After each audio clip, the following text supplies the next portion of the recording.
Hello दोस्तों, welcome to my channel. आप देख सकते हैं आज एपिसोड की शुरुआत अनुपमा की हाथों में हाथ प्रेम और राही लिए और अपने रोमांटिक पलों को ज़िंदगी जी रहे होते हैं साथ में। और यहाँ पर वसुंधरा बहुत दुखी है क्योंकि जो भी उम्मीद थी कि आप प्रेम उसके पास आ जाएगा, वो भी उम्मीद टूट रही दिख रही होती है। और यहाँ पर राही और प्रेम अपना एंजॉय कर रहे होते हैं, अपने लव लाइफ जो जीवन होता है वो जी रहे होते हैं, नाच गा सब कर रहे होते हैं। बेचारी वसुंधरा का उम्मीद जो टूटा हुआ, वसुंधरा को संभाल रहे होते हैं घर वाले सारे कि क्या तबीयत खराब हो जाए, कुछ हो जाए तो इतना मत करो। यहाँ प्रार्थना बेचारी बहुत दुखी है कि ऐसा नहीं होना चाहिए था जो हुआ। यहाँ पर उसका हस्बैंड का बोलना होता है कि सब राही के चलते हुआ, उसका सोच बहुत गलत है। जो कि प्रार्थना यहाँ बोलती है सोच सही है, राही अपनी जगह सही है, उसकी सोच भी सही है। ये सुनकर उसको ये गुस्सा आ जाता है कि तुम वो लोग के चलते तुम मत बदलना, नहीं तो तुम्हारे साथ मैं जो करूँगा तुमको पता है। इस तरह से धमकी देता है। यहाँ पर वसुंधरा अपने आप को एकदम से संभाल नहीं पा रही होती है। और यहाँ पर देख सकते हैं कि अपने बेटे को लेकर चिंता कर रही होती है कि राजा भी अगर प्रेम के जैसा करेगा और भिखारी कोई लड़की लेकर आएगा तो मैं क्या करूँगी। उसके लिए दामाद एक नए लड़की देखी और मैं शादी करा दूँ। यहाँ दामाद फिराक है कि पूरा कोठारी का पर जितना व्यापार है मेरे हाथों में आ जाए और इन लोग को मैं अकेला वारिस बन जाए, इस तरह से धन हड़पने की कोशिश कर रहा होता है। यहाँ पर माँ ही गुस्सा है राही से कि सारा ब्लेम राही पर कि अगर मैं रहती उसके अगर जगह पर तो मैं तो यहाँ पर बड़े घर की बहू बनती, हम मुझे अच्छा लगता है, इसी पर आ जाती है। परी बोलती है तुम नहीं हो ना उसके जगह पर तो चुप रहो। तब बात फैलता, तब तक अंश आ जाता, अंश संभालता और वो भी परेशान है कि क्या करे क्या नहीं करे। वहाँ पर अगर कोठारी में उसको जॉब मिलेगा नहीं मिलेगा। यहाँ पर जब राही को ब्लेम लगाती है माही तो यहाँ पर अंश बोलता है राही की कोई गलती नहीं है, जो है वो मेरे है। या तो सुनकर राही का सपोर्ट कर रहे होते हैं यहाँ माही, और माही तो नहीं सॉरी, यहाँ आप देख सकते हैं अनुपमा के सामने प्रेम और राही दोनों आते हैं। अनुपमा अपने आप में ही दुखी है और सोच रही होती है कि यहाँ प्रेम से भी तो गुस्सा है, किस तरह से बात करे नहीं करे।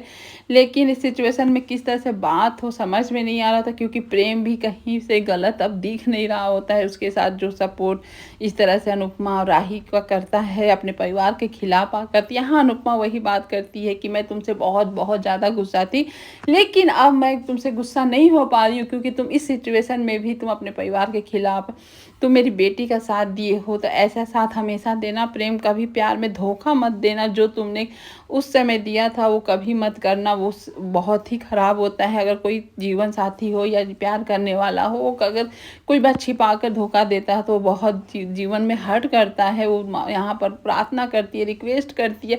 यहाँ प्रेम बेचारा अनुपमा का सपोर्ट करता है और बोलता है मैं ऐसा गलती कभी नहीं करूँगा। और यहाँ पर अपने दोनों बच्चों के लेकर अनुपमा एकदम से इमोशनल हो जाती है। प्रेम और राही भी गले लग के रोने लगते हैं अनुपमा को ऐसा लग रहा होता है कि इन लोगों का अगर जीवन में अगर सब कुछ सही रहे, भगवान करे इन लोग दोनों एक साथ रहें, कभी इन लोग की नज़र ना लगे। दोनों के आंखों से आंसू पोंछ रही होती है, उन लोगों को संभाल रही होती है, साथ में अपने आप को भी संभाल रही है अनुपमा कि जो हुआ सो हुआ। हम लोग को आगे के लिए बहुत सतर्क रहना होगा। जीवन में किसी एक दूसरे का कोई भी बात छिपाने की ज़रूरत नहीं है। यहाँ वसुंधरा बहुत दुखी है कि उसका प्रेम उसको छोड़कर चला गया। और यहाँ पर देख सकते हैं पराग को कोई गिल्ट नहीं है क्योंकि वो अगर बेटा ही मेरा सही नहीं है, यहाँ अनुपमा का भक्त बन के घूम रहा है, तो मैं भी नहीं उसको अपना बेटा मानूंगा, मैं भी उसको नहीं याद करूँगा, मैं नहीं बुलाऊँगा। इस तरह से वो जिद करता है। यहाँ बा का अलग, उसकी माँ का जिद चल रहा होता है वसुंधरा का कि नहीं प्रेम के आगे तुमको झुकना ही पड़ेगा। जिस तरह से मैंने झुका तुम्हारे प्यार के आगे, मैं झुकी, ख्याति को घर में लेकर आई। आज जो कुछ भी हो रहा प्रेम नहीं है घर पे, वो ख्याति उसकी वजह है, लेकिन मैंने झुककर तुमको दोनों को साथ दिया है, तो तुम अपने बेटे के आगे क्यों नहीं झुक सकते हो? इतना अकड़ क्यों दिखाते हो? दोनों में बहस होने लगती है, घर वाले सभी आ जाते हैं सामने। यहाँ दोनों माँ बेटे में जब बहस हो रही होती है तो यहाँ देख सकते हैं कि वो जैसे भी हो चाह रही है कि उसका जो है टिंकू आ जाए वापस, यानी कि प्रेम वापस आ जाए। लेकिन यहाँ पर पराग भी अपने जगह पर सही है कि मैं तो नहीं बुलाऊंगा आपके वजह से। जितनी प्रार्थना करनी थी, जितनी रिक्वेस्ट करनी थी उन दो कौड़ी लोगों के सामने उस मैंने कर दिया, लेकिन आपका पोता वो समझा नहीं। तो मैं क्या करूँ, मैं अब नहीं झुक सकता। वो जिद है तो मेरा भी जिद है, मैं उसका जिद का बाप हूँ और मैं आगे झुकने का नहीं है। तो यहाँ पर जब वो बोलता है कि अरे उसके लिए मैंने क्या क्या किया, आज तक मेरे लिए प्राउड वाला काम कुछ भी भी नहीं किया, उसको तो गवैया बनना, खाना बनाने वाला शेफ़ बनना है, उसे हीरे का व्यापार में कुछ इंटरेस्ट ही नहीं है। तो मैं क्या करूँ, यहाँ पर बा का यानी कि वसुंधरा का बोलना होता है कि उसके दादाजी की परछाई मुझ में दिखती है। वो क्योंकि उसके दादाजी भी ऐसी खाना बनाने, गाना गाने में ही बहुत शौक़ रखते थे, तो इसका मतलब मैं इंसल्ट नहीं करती थी मैं। लेकिन यहाँ पर पराग का बोलना होता मेरे लिए वो मर चुका है, मैं उसको देखना भी नहीं चाहता और कोई यहाँ पर प्रेम का नाम नहीं लेगा। यहाँ पर यानी कि वसुंधरा एकदम से गुस्सा हो जाती है कि तुम क्या बोल रहे हो, तुमको समझ में आ रहा है, तुम अपने बेटे के आगे झुकना नहीं चाहते हो। मैंने कितने चीज़ फैमिली को एक साथ करने के लिए कहाँ नहीं झुकी, तुम्हारे आगे झुकी, तुम लोग का साथ दिया, तो आज तुम अपने बेटे के साथ क्यों नहीं दे रहे हो। जो उसे भी पसंद है उसे कर, उसके दादाजी की परछाई है उसमें।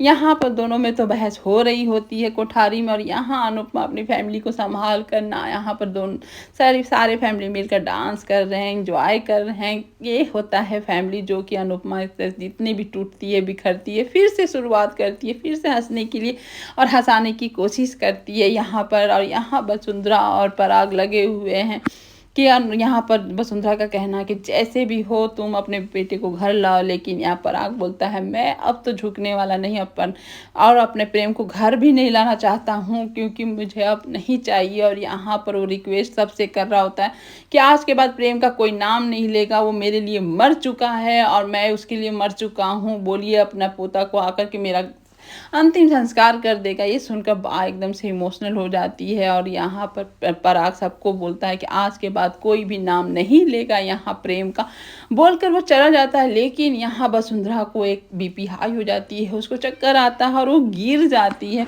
और ऐसी हालत देखकर सारे घर वाले एकदम से चिल्लाने लगते हैं, और जब पराग मुड़कर देखता है अपनी बा का इस हालत में, तो एकदम दौड़ के आता है। और सभी यहाँ पर बा को एकदम से ये ऐसी हालत देखकर समझ सकते हैं कि आगे क्या होगा अब उनके लिए, तो कुछ भी, क्योंकि सारे घर वाले उनसे बहुत प्यार करते हैं और दामाद का बेचारा हालत ख़राब है। अब क्या होगा, अब ऐसे सिचुएशन में कहीं प्रेम घर ना आ जाए। तभी वहाँ पर आता है फ़ोन, यहाँ आप देख सकते हैं राही को, कि यहाँ पर वसुंधरा का न्यूज़ आता है कि उसकी हालत ख़राब है, और प्रेम को बताती है। प्रेम सुनकर और अनुपमा सुनकर एकदम से दौड़ के जाते हैं वसुंधरा के पास, और यहाँ पर प्रेम को आते देख, साथ में राही और अनुपमा का आते देख एकदम से वहाँ पर, तो वो लोग देखकर वसुंधरा का एकदम से प्रेम इमोशनल हो जाता है। लेकिन यहाँ पर पराग एकदम से गुस्से में आ जाता है कि फिर से तुम इन लोग के साथ आए हो, और वो गुस्से में आकर रिएक्ट करता है। लेकिन अब ये गुस्से से क्या फ़ायदा, अब देखने में मज़ा आएगा कि आगे के एपिसोड में क्या होगा, वसुंधरा क्या करने वाली है। आज का एपिसोड यहीं पर खत्म।